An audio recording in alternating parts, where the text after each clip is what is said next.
آپ کے اس گلشن حبیب میں یہ خوبصورت اجتماع سیرت طیبہ کے مقدس عنوان سے معنون ہے۔ تمام میزبانوں کے مجھے نام یاد ہے کہ میں بہت دور سے آیا ہوا ہوں۔ انہیں دنا کہتے مولانا فیض الرحمان صاحب، کسی کا شفیق صاحب بتا رہے تھے۔ اچھا یہ ساتھ جو بیٹھے، اچھا یہ ہیں، اور ایک ہمارا جاوید بھائی، اللہ اس کو سلامت رکھے، سب کو جزائے خیر دے۔ قائد صاحب بیٹھے ہیں، انہوں نے آتے ساتھ ہی بڑی شفقتوں اور محبتوں سے نوازا ہے۔ ان بچوں کے خوبصورت مظاہرہ بھی آپ نے ملاحظہ فرمایا ہے۔ میرے بعد حضرت اقدس علامہ عثمانی صاحب بر صغیر کے معروف ترین، خوبصورت اور بڑے اعلیٰ انداز و آواز کے مالک، مشہور کن گفتگو کرنے والے ہیں، تو اس لیے میں نے گزارش کی تھی کہ سوکھی اور پرانی روٹی ہو تو وہ پہلے کھا لی جائے تاکہ کچھ اس سے گزارا ہو جائے۔ پراٹھے کے ہوتے ہوئے لوگ اسے قبول نہیں کرتے، تو آپ کو جزائے خیر دے کہ آپ کی میں سما خراشی اس وقت تک کروں گا جب تک دوسرا مہمان آ جائے، گویا میں اس کے انتظار کروں۔ قرآن پاک کی سیرت طیبہ کے لیے میں نے ایک آیت کریمہ تلاوت کی ہے۔ اس آیت کے 3 حصے ہیں۔ پہلا ہے لقد جاءکم، اس میں آمد مصطفیٰ ہے۔ سبحان اللہ۔ دوسرا ہے رسول من انفسکم، اس میں صورت مصطفیٰ ہے۔ اور تیسرا ہے عزیز علیہ ما عنتم حریص علیکم بالمؤمنین رؤوف الرحیم، اس میں سیرت مصطفیٰ ہے۔ تو یہ 3 چیزیں مختصراً ربیع الاول شریف کی مناسبت سے عرض کرنا چاہتا ہوں۔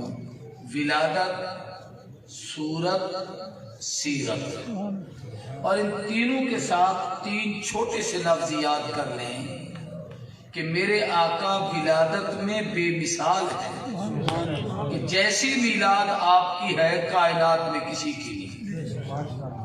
صورت میں پرجمال ہے کہ جتنے خوبصورت آپ ہیں کائنات میں کوئی نہیں۔ سیرت میں باکمال ہے کہ جتنی کامل سیرت آپ کی ہے کائنات میں کسی کی نہیں۔ اور میں یہی 3 باتیں تھوڑی تھوڑی اپنی استطاعت کے مطابق عرض کرنا چاہتا ہوں۔ ان میں سب سے پہلی جاءکم آمد ہے، کہ آپ کے آنے کا ذکر قرآن مجید میں ہے، اور ایک جگہ نہیں کئی مقام پر ہے۔ لا اقسم بہذا البلد وانت حل بہذا البلد، اللہ نے اس عظمت والے شہر کی قسم اٹھائی، اور قسم اٹھا کر سبب عجیب بیان کیا، اس لیے نہیں کہ وہاں کعبہ ہے، وہاں حرم ہے، وہاں پر صفا مروہ ہے، منہ عرفات ہے، زمزم کا کنواں ہے، یہ ساری چیزیں پہلے سے تھیں، لیکن عظمت کا سبب انت حل بہذا البلد، محبوب تیرا وجود ہے۔ اس سے ایک مسئلہ اور بھی سمجھ آتا ہے کہ حضور مقصود ہیں۔ جب کوئی چیز مقصود ہوتی ہے تو وہ آخر میں آتی ہے، پہلے اس کے لیے ماحول سنوارا سجایا بنایا جاتا ہے۔ تو رب نے شہر مکہ بنایا تو محبوب کی آمد کے لیے، خلیل کو بھیجا تو محبوب کی آمد کے لیے، اسماعیل کی قربانی ہوئی تو محبوب کی آمد کے لیے، آدم کی توبہ ہوئی تو محبوب کی آمد کے لیے، ہاجرہ نے دوڑ لگائی تو محبوب کی آمد کے لیے، اور زمزم کا کنواں نکلا تو محبوب کے لیے۔ جب یہ سب کچھ ہو گیا، اب انت حل بہذا البلد، محبوب آئیے۔ ہمارے ہاں پاکستان میں ایک مفسر گزرے ہیں، مولانا عبدالعزیز شجابادی، کوئی پرانے لوگ ان کو جانتے ہیں، اچھے مقرر بھی تھے۔ انہوں نے ایک عجیب بات کہی کہ یہ لا اقسم بہذا البلد میں یہ لا کس چیز کا ہے؟ لفظ تو اس پر بھی ٹھیک ہے کہ اقسم بہذا البلد، اللہ کہتا مجھے اس شہر کی قسم، یہ لا کیا ہے؟ لا قسمیہ بھی نہیں بن سکتی کہ وہ صرف لام ہوتی ہے، لا نہیں بنتا۔